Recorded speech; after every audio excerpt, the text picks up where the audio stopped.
नमस्कार दोस्तों, आज एक कहानी के साथ फिर मैं हाजिर हूँ। बहुत समय पहले की बात है। रामपुर नगर में एक राजा राज करते थे। चंद्रिका वहाँ की दासी थी। चंद्रिका की एक छोटी बेटी थी। चंद्रिका महारानी की सेवा करती थी और उसकी बेटी महारानी की बेटी के साथ खेलती रहती थी। यह सब देख महारानी ने चंद्रिका से कहा, देखो चंद्रिका, तुम्हारी बेटी मेरी बेटी के साथ कितने प्यार से खेल रही है। इस पर चंद्रिका कहती है, जी महारानी, मैं एक दासी हूँ और मेरी बेटी राजकुमारी के साथ खेल रही है। मुझे यह सब कुछ अजीब लग रहा है, कहीं कोई अनर्थ न हो जाए। महारानी बोली, यह तुम क्या बोल रही हो? देखो कितने प्यार में व्यस्त हैं दोनों। अगले दिन सभा में राजा बैठे हुए थे। अचानक एक सैनिक आकर राजा को समाचार देता है, हे राजन, हमारे राज्य में एक बहुत ही गंभीर बीमारी फैल गई है। यह एक बहुत सी अजीब प्रकार की बुखार है। अगर इसके संपर्क में कोई दूसरा व्यक्ति आता है तो वह भी इस बीमारी से ग्रसित हो जाता है। यह सुनकर राजा अत्यंत दुविधा में पड़ जाते हैं और कहते हैं, हमारे राज्य में राजवैद्य कहाँ हैं? इतने में राजवैद्य वहाँ उपस्थित हो जाते हैं। महाराज, मैं यहाँ हूँ। दरअसल मैं रोगियों को परख रहा था। मेरे पास इस बीमारी का अभी कोई इलाज नहीं है। मैंने देखा है कि यह बीमारी बहुत तेज़ी से बढ़ रही है और आसपास के लोगों को भी अपना शिकार बना रही है। राजा कुछ समय तक सोचते हैं और कहते हैं, सेनापति, पूरे राज्य में ऐलान करवा दो कि कोई व्यक्ति किसी दूसरे व्यक्ति से नहीं मिलेगा। सभी आपस में दो हाथ फैसला बनाकर रखेंगे।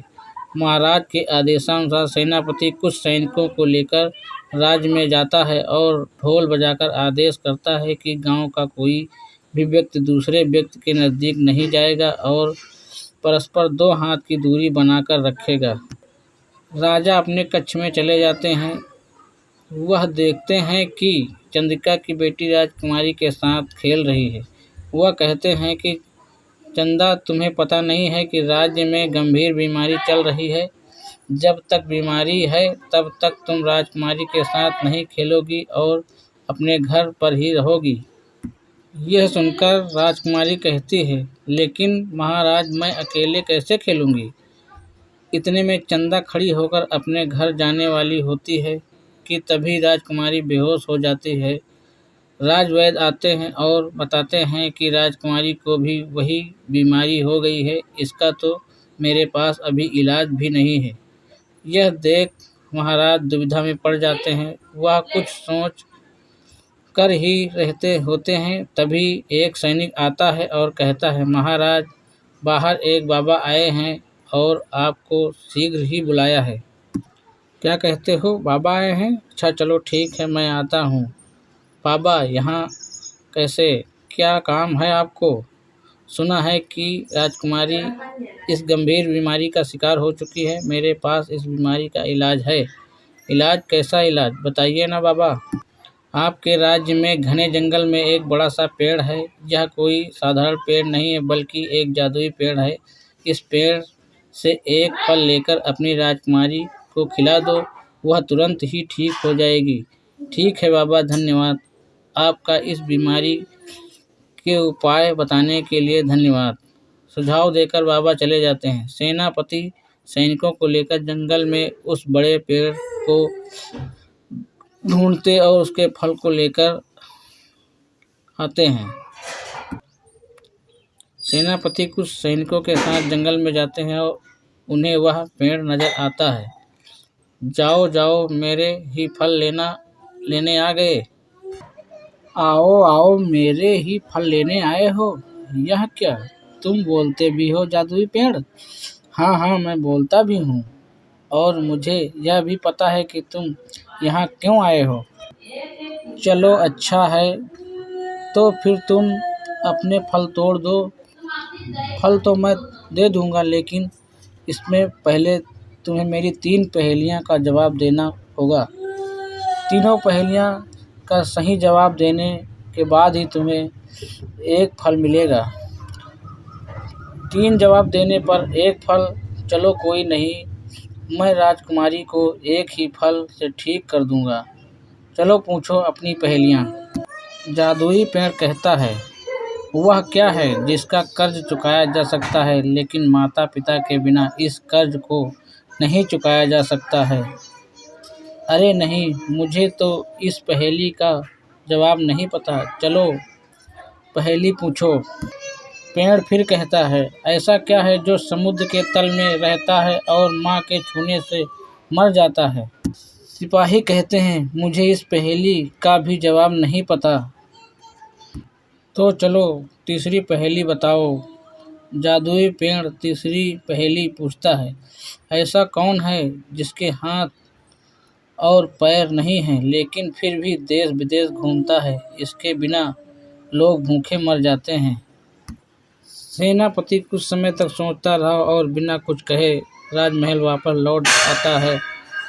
वह सारी घटना महाराज को बताता है। महाराज कुछ सोचते हुए पूरी सभा में ऐलान करते हैं कि जो भी इन तीनों पहेलियों का जवाब बताएगा उसे भेंट में उपहार दिए जाएंगे।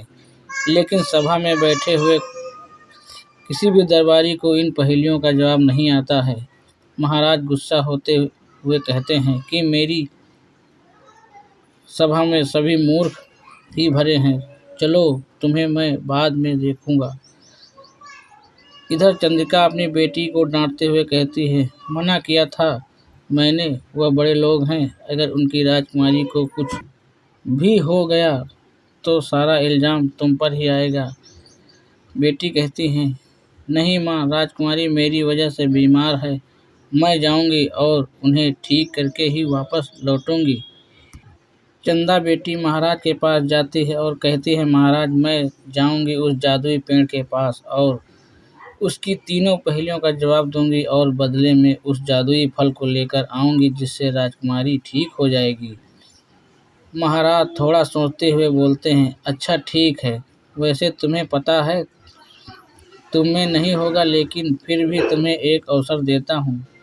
चंदा जंगल में जाती है, उसे वह जादुई पेड़ दिखाई देता है। वह उससे कहती है, हे जादुई पेड़, आप अपनी तीनों पहेलियाँ पूछिए।